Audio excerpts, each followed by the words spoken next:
I should have known something was off the moment my mother smiled at me across the dinner table. It was that sweet, rehearsed kind of smile she used right before dropping a bomb. I'd driven 2 hours to be there out of guilt, not love, and the air felt heavier than usual. My father was quiet. My sister Vanessa kept checking her phone, not even looking at me. Then, mid-bite, my mom said it like it was no big deal. Vanessa will be moving in with you for a little while. Just like that. No question, no discussion. I didn't flinch. I didn't argue. I let them talk about how it just made sense, how I had space, how Vanessa needed stability. They had no idea I'd already moved. No clue I'd sold the apartment weeks ago, and I wasn't going to stop them. This time, they were walking into their own trap. And I was done playing the fixer. Growing up, I was the steady one. Not the brilliant one, not the favorite, just the steady one. I did my homework. I cleaned up my dishes. I got straight A's, held down a job through college, and moved out at 22 into a tiny studio apartment that smelled like old radiator pipes. Meanwhile, Vanessa floated. She was the kind of person who always had a new idea, a new boyfriend, a new disaster. If something went wrong, it wasn't her fault. The boss was toxic. The lease was unfair. Her mental health was fragile. My parents, especially my mother, would fold every time, and somehow, I'd get looped in. "I know you're more stable," Mom would say, "so it just makes sense you help out a little." It always just made sense. Like the time Vanessa maxed out her credit cards and I was the one asked to co-sign her new lease. Or the Thanksgiving she crashed at my place for the weekend and stayed 3 months, leaving wine rings on my coffee table and dirty laundry in every room. At first, I tried to draw lines. I said things like, "I need my own space," or, "I can't afford that." But guilt has a way of slipping through cracks. And my mother, God love her, knew how to wield guilt like a scalpel. "You don't know what it's like to feel like a failure," she whispered once after I said no. "Vanessa's already struggling. You've always had it easier." Had I? I lived in silence while Vanessa screamed. I bottled everything while she broke things. But sure, I had it easier. So I learned not to fight. I played the game. Be polite, nod along, survive family dinners without incident. I kept my distance but never said the word no with enough force to mean it. Until now. I'd been planning it for a while. Not just the move, but the exit. The actual departure from being the family doormat. I found a new apartment in a part of town none of them ever visited, signed the lease quietly, and sold my old place through a private listing with zero fanfare. No one knew. I didn't tell them, not out of malice, but because I knew the moment I did, they'd try to twist it. Make me feel selfish, cold, unavailable. But I was done being available. I thought I'd feel guilty. I didn't. I felt free.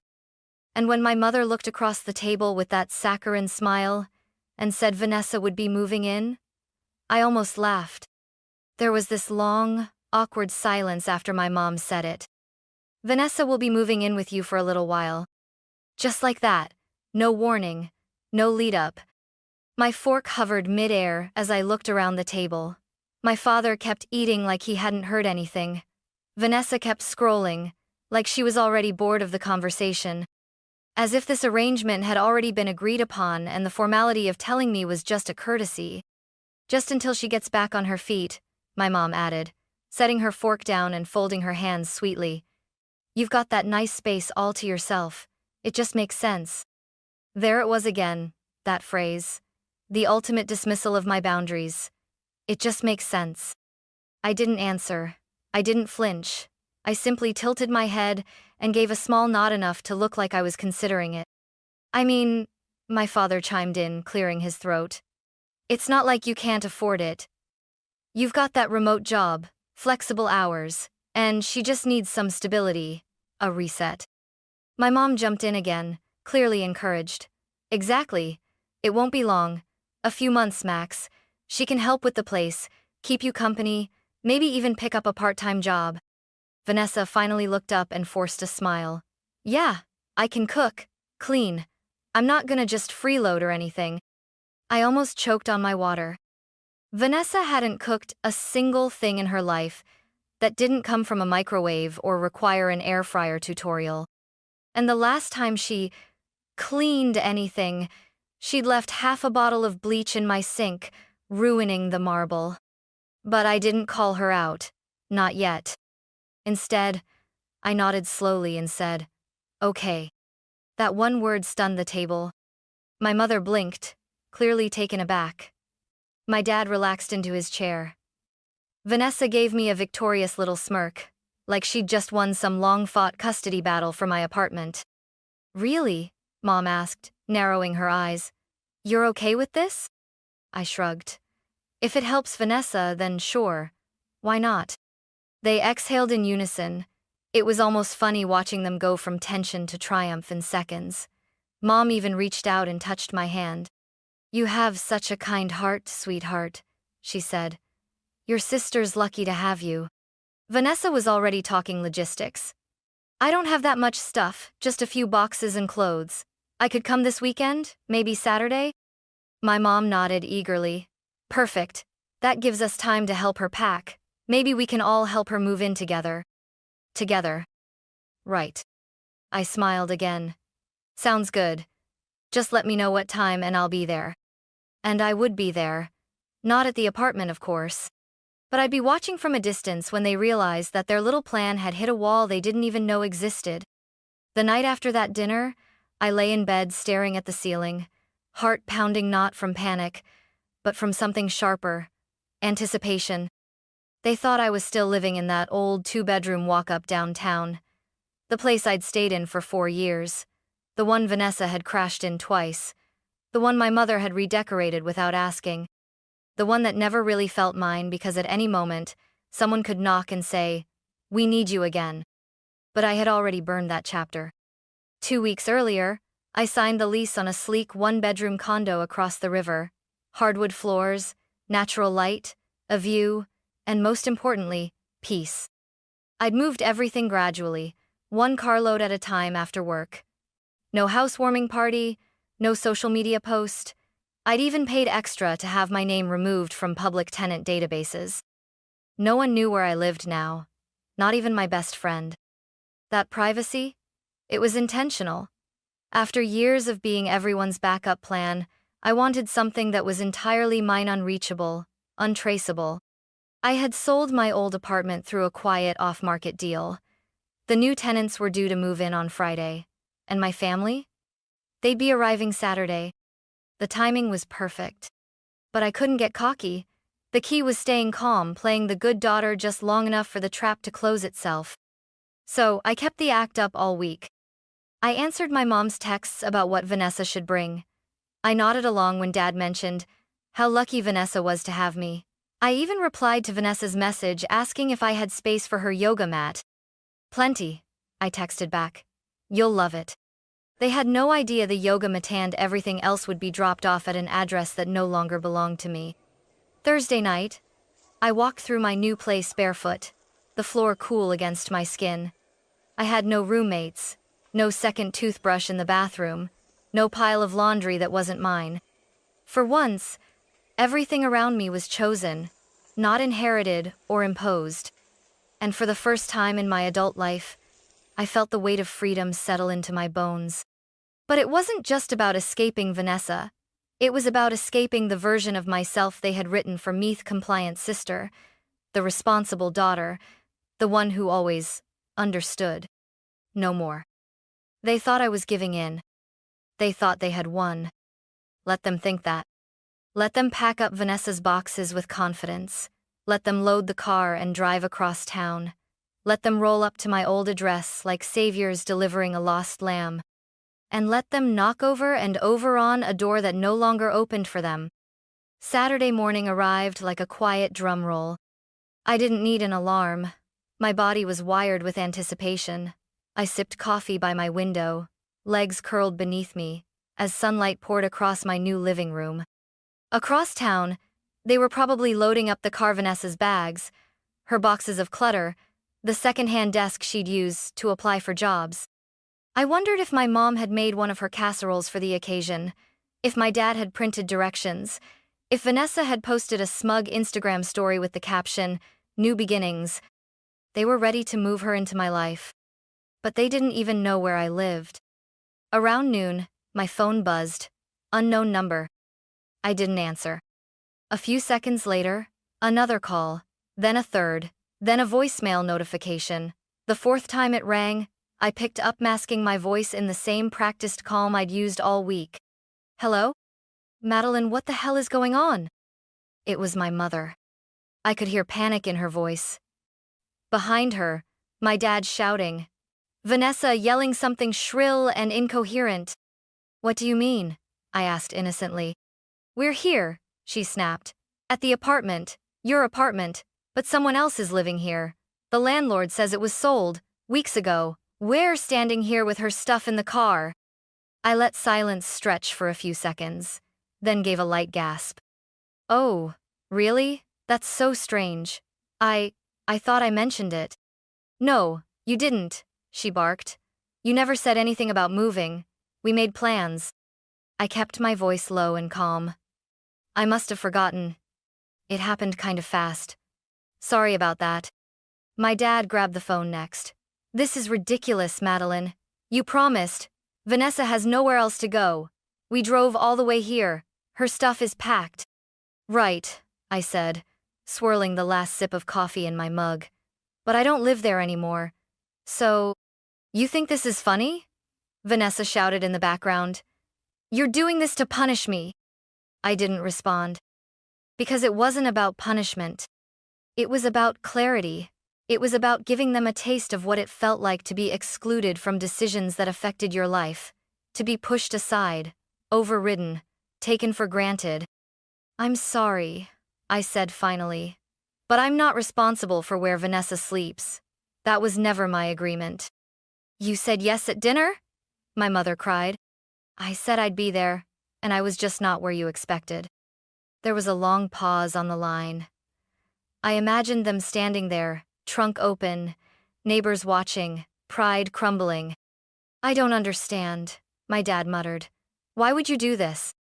I smiled, even though they couldn't see it.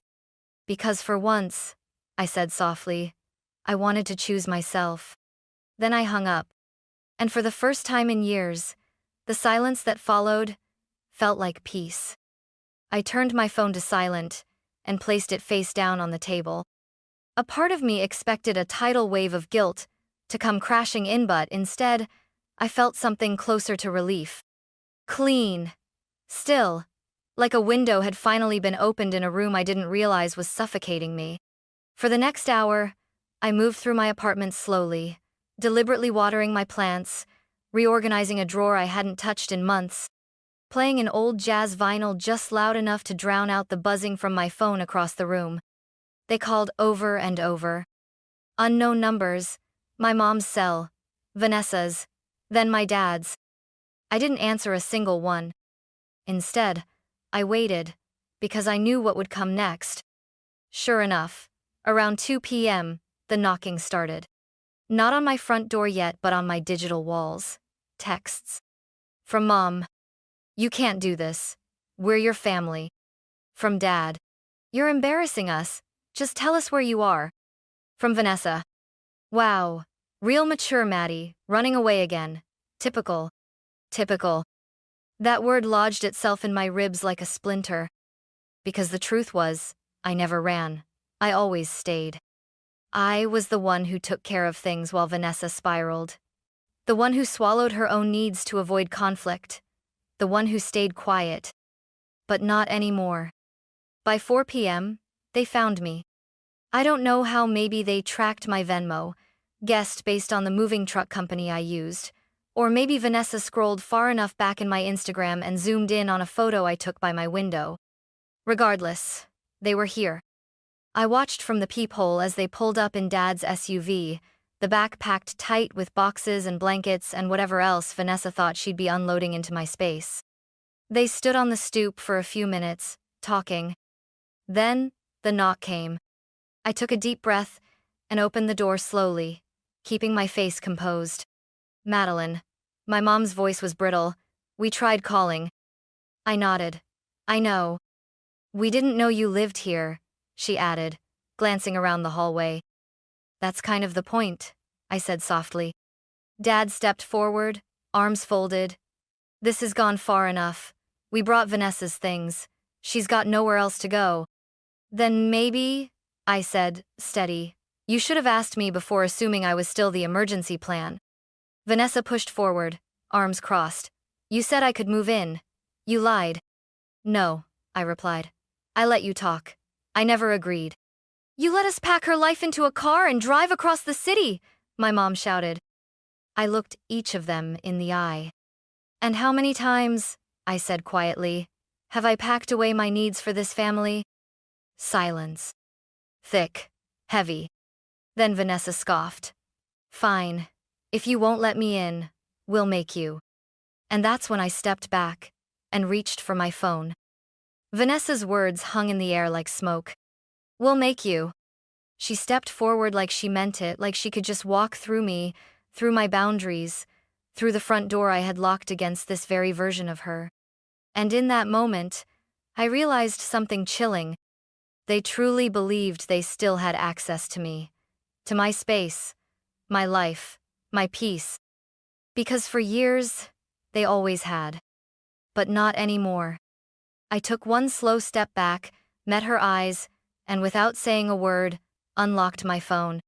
My thumb hovered over the screen as I looked at them. My mother frozen, my father seething, Vanessa still full of entitlement and indignation.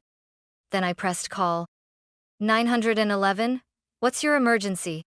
The operator's voice was calm. I matched her tone. Yes, hi, I'd like to report trespassing, I said. My family is attempting to enter my home without permission. They've been warned to leave, and I'm feeling unsafe. I could hear the shift. My father stiffened.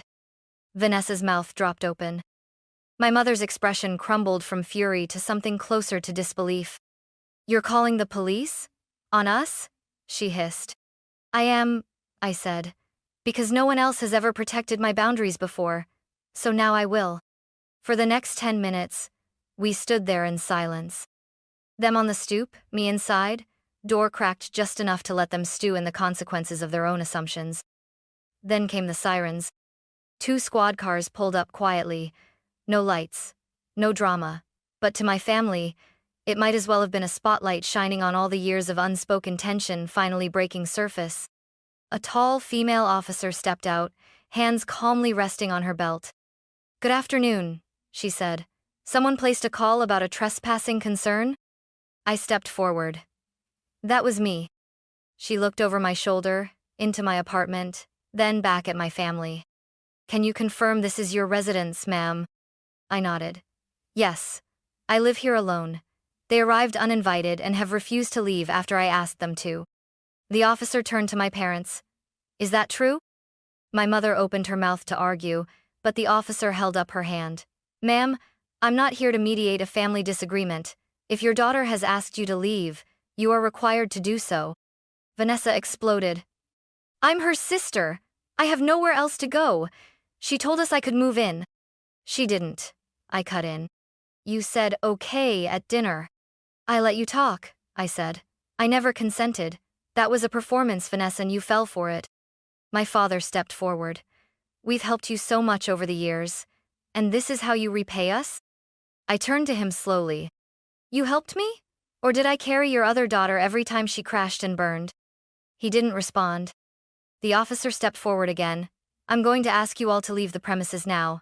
If you refuse, we'll have no choice but to escalate this legally. Vanessa's fists clenched. Her voice trembled.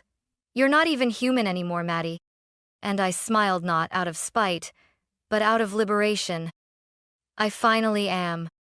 They didn't speak again. Not as they grabbed her bags. Not as they walked back to the car. Not as the officers waited and watched to ensure they were gone.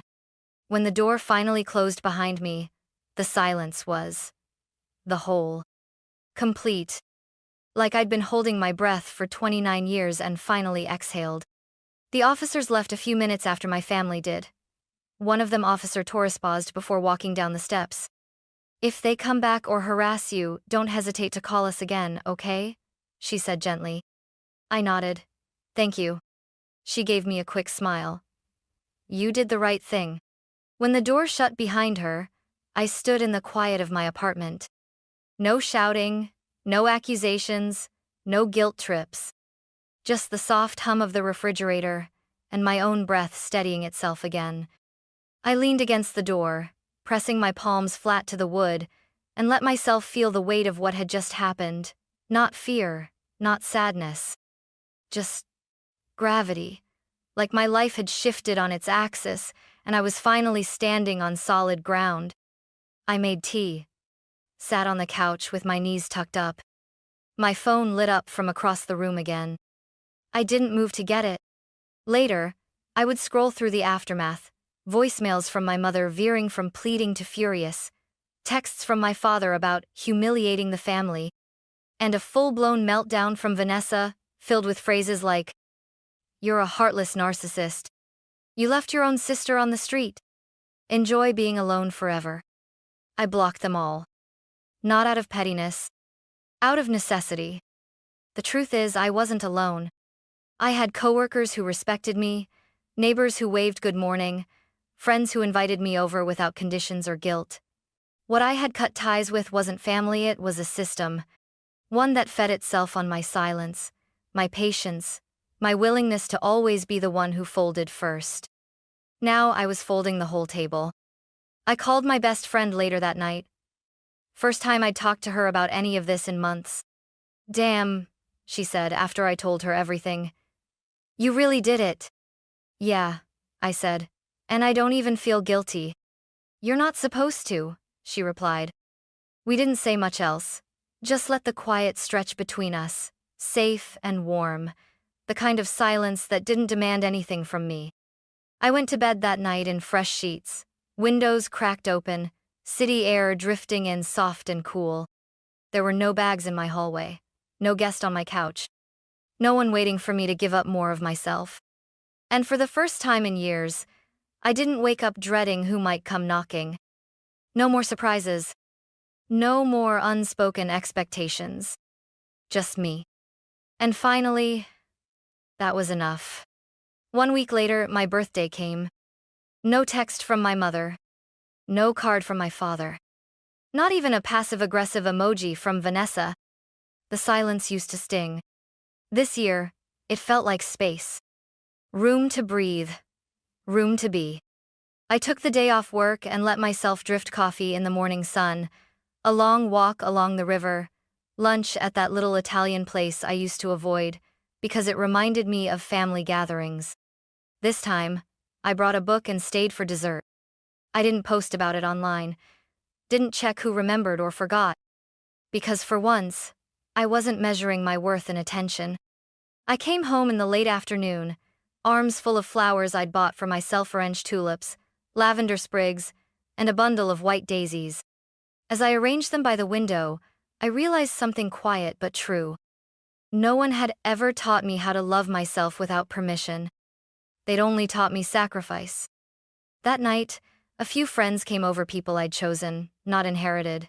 We cooked together, played cards on the floor, laughed until the wine turned warm and the air buzzed with soft music and real connection. No one asked me for anything. No one expected me to fix anyone. They just showed up. At the end of the night, one of them, Lena, a friend from work, handed me a small envelope. Inside was a handwritten note. Happy birthday to the woman who finally chose herself. I didn't cry. But something inside me softened. Not out of sadness, but out of deep, slow healing. Later, when everyone had gone and the apartment was still again, I sat on the couch and pulled open the drawer where I kept a few important things: passport, emergency cash, a copy of my lease. And tucked in the back was the sealed envelope my mother had handed me 6 months earlier. Just in case you ever need help. I opened it for the first time. Inside was a flyer from a storage unit facility, and a sticky note that read, "Vanessa might need to keep her things here temporarily. We already put the first month in your name. Hope that's okay." I stared at it for a moment. Then calmly, I shredded it. Not out of anger, but because I'd already made my decision. I'm no longer the family safety net. I'm not the storage unit. I'm not the second plan. I'm not the sure why not solution. I'm a woman who finally learned to close a door and not feel guilty for locking it. I turned off the lights, lit a single candle, and sat in the quiet glow of a home I had built on my own terms. And in that stillness, I smiled. Because on this birthday, no casseroles, no forced hugs, no shallow toasts, I felt something I had never truly felt before. Celebrated. By me. For me. Only me. And that, finally, was enough.